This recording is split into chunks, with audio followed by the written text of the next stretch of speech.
Part 1. The phone in the sand. Ethan Carter wasn't supposed to be out there. Not on that road. Not that late.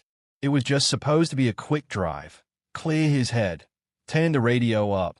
Let the desert silence swallow everything he didn't want to think about. Because Ethan had been trying to forget. Forget the last phone call with his dad. Forget the hospital smell. Forget the way his life felt like it had been paused. But everyone else kept moving. The Arizona desert at night is a strange thing. It's not quiet like a library. It's quiet like something is listening. The highway stretched endlessly in front of him, and the headlights made the road look like a thin ribbon floating in darkness. Then something flashed on the side of the road. Not an animal. Not a sign. Something reflective. Ethan slowed down, squinting. A glint, half buried in sand near a broken fence line. He pulled over. The wind hit him the moment he opened the door. Dry, sharp, like the air had teeth. He walked toward it, and there it was. A phone, just sitting there.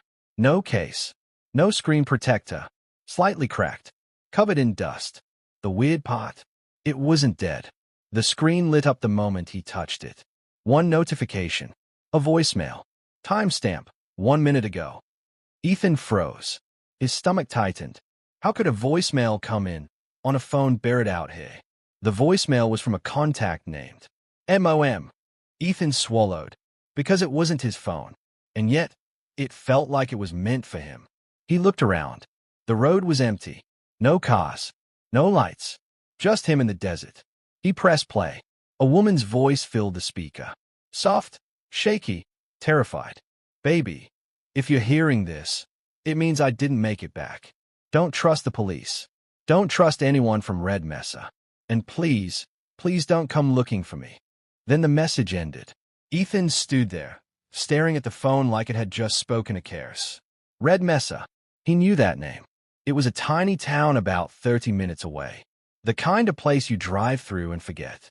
Except Ethan couldn't forget it, because his dad had worked there once, and he'd always refused to talk about it. Ethan looked down at the phone again. The battery showed 78%. Signal, full bars. That made no sense.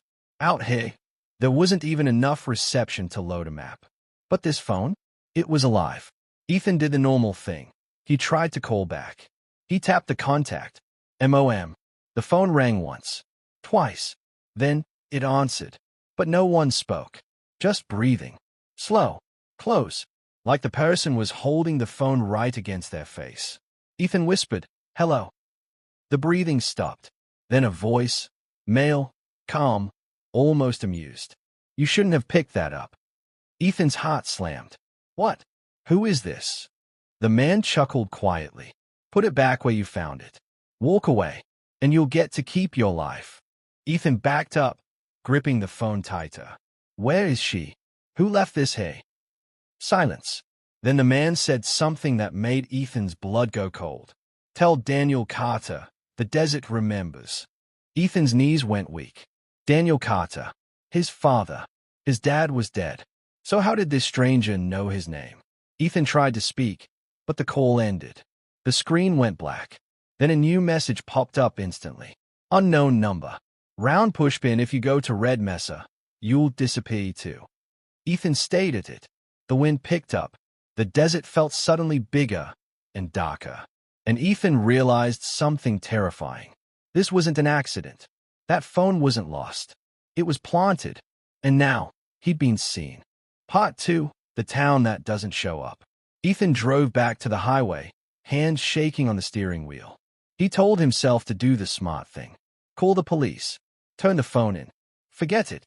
But every time he tried to dial 911, his thumb froze. Because the voicemail said, "Don't trust the police." And the stranger said, "The desert remembers." His dad's name. That wasn't random. Ethan went home, locked his door, and sat at his kitchen table staring at the phone.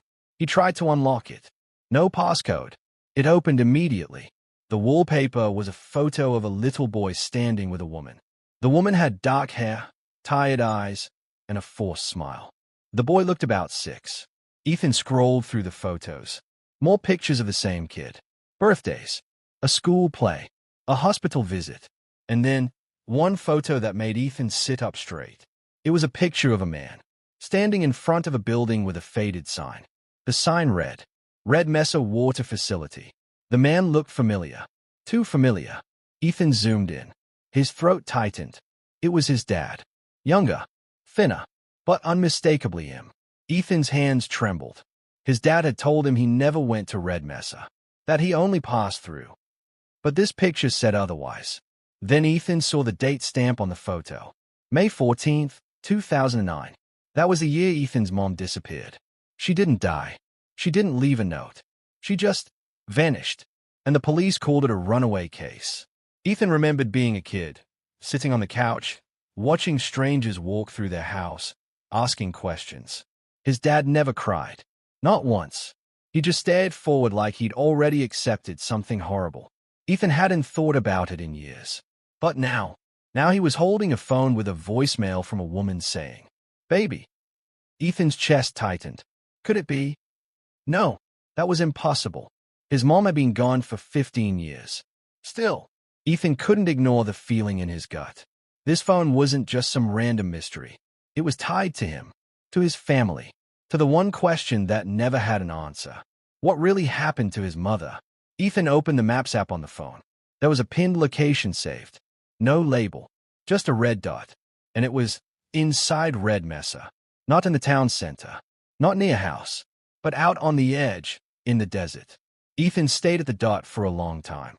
Then he did something he swore he wouldn't do. He grabbed his keys. Part 3. The last place his dad wanted him to go. The sun was just coming up when Ethan reached Red Mesa. It looked like every forgotten town in America.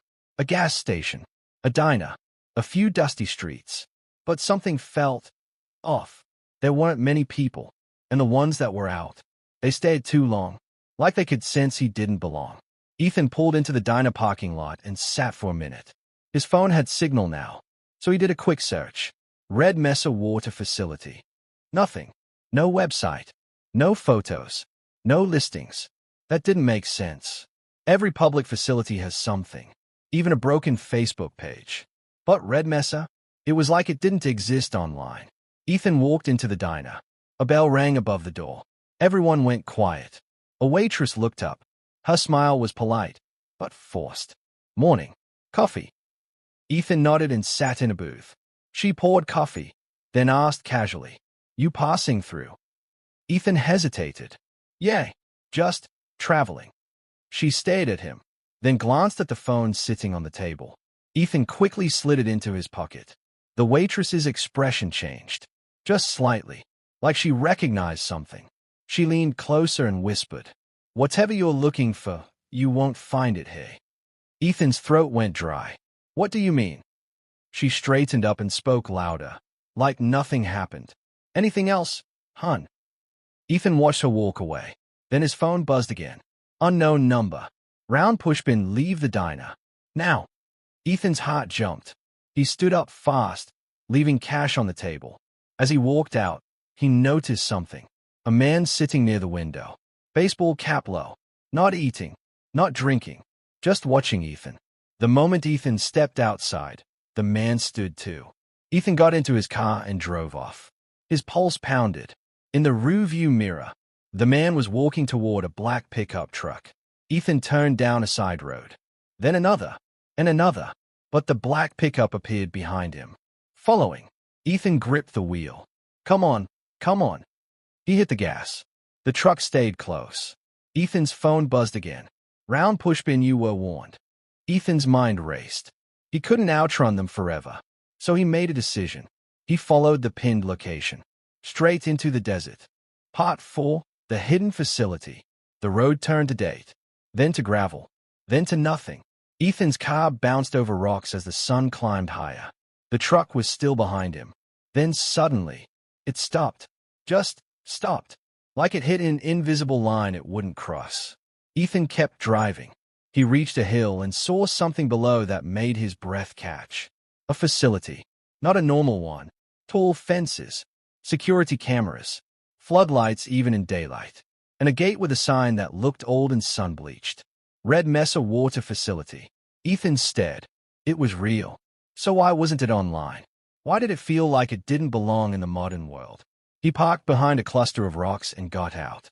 The air smelled metallic, like hot iron. Ethan walked closer, staying low. Then he saw it. A second gate, slightly open, like someone had left it that way, like someone wanted him inside. Ethan hesitated. Every instinct screamed to turn back. But then he thought of the voicemail. Baby, if you're hearing this. He stepped through. Inside, the facility was quiet. Too quiet. No workers. No vehicles. Just a faint humming sound. Ethan moved toward the main building. A door was unlocked. He pushed it open. The inside smelled like chemicals and damp concrete. He walked down a hallway, then stopped, because he heard something. A voice. A woman's voice. Crying. Ethan's blood turned to ice. He followed the sound. It led to a door marked, "Authorized personnel only." He pushed it open. Inside was a stairwell going down, and the crying got louder. Ethan descended. The air grew colder.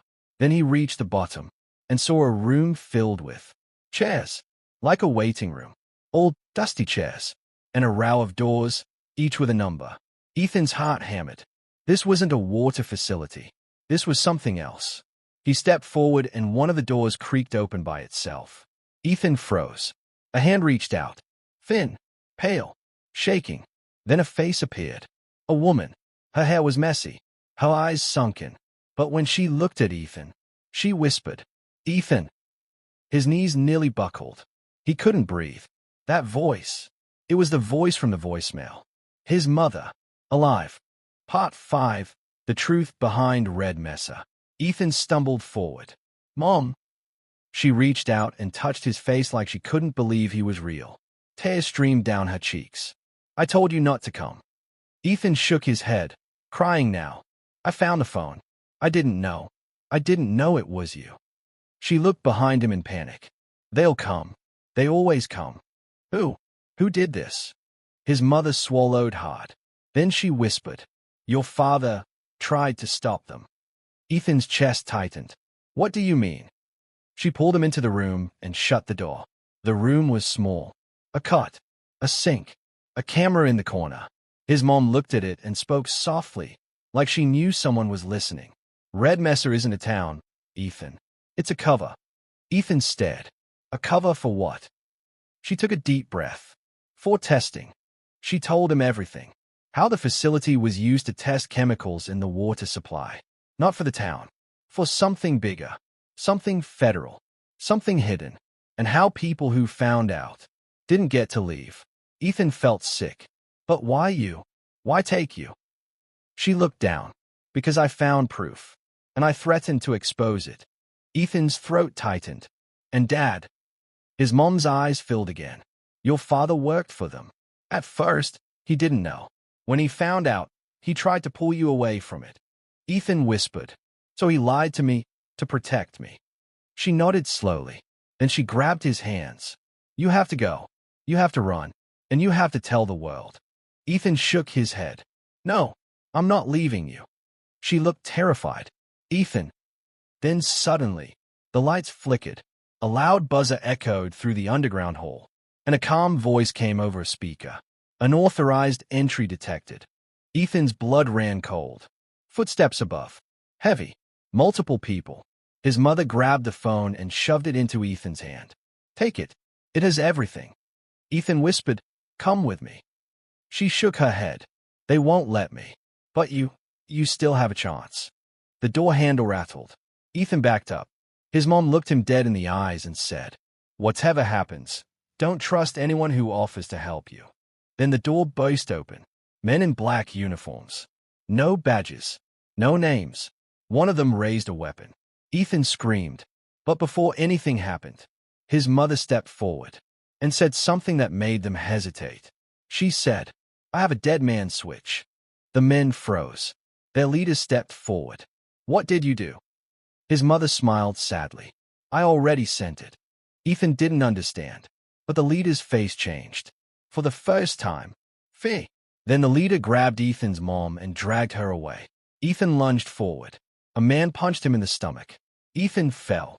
He heard his mom screaming his name as she was taken down the hallway. Then someone grabbed Ethan's arm, pulled him up, dragged him toward another door. Ethan fought, but he was weak. Then the man whispered in Ethan's ear, "Your father didn't finish the job, but we will." And Ethan felt a sharp sting in his neck. A needle. His vision blurred. The last thing he saw was the phone screen lighting up with one final message. Round pushpin upload now. Then darkness. Part 6. The upload. Ethan woke up choking on sand. He was outside. The sun was setting. His head was pounding. His throat burned. And his phone was lying next to him. Still on. Still working. He scrambled for it. The camera app was open. Recording. The whole time. Everything. The facility. The underground rooms. His mother. The men. Their voices. Ethan's hands shook. Then he saw the file already uploading. To a cloud drive. With a scheduled post. A YouTube upload. A public release. His mom had planned it. A dead man's switch. If she didn't make it out, the world would see the truth. Ethan's eyes filled with tears. He looked back toward the facility. But it was gone. Not hidden. Not disguised. Gone. Like it never existed. Just empty desert. Ethan stumbled to his car and drove. He didn't stop. Not for gas. Not for food. Not for sleep. He drove until the city lights appeared and the world felt real again. Then he opened his laptop and watched the video, and he realized something horrifying. In the footage, right before he got knocked down, his mom looked directly into the camera and mouthed 3 words. "I love you." Ethan broke down. The next morning, the video went viral. Millions of views. News outlets. Podcasts. Conspiracy forums. Everyone talking about Red Mesa. But within hours, it was removed.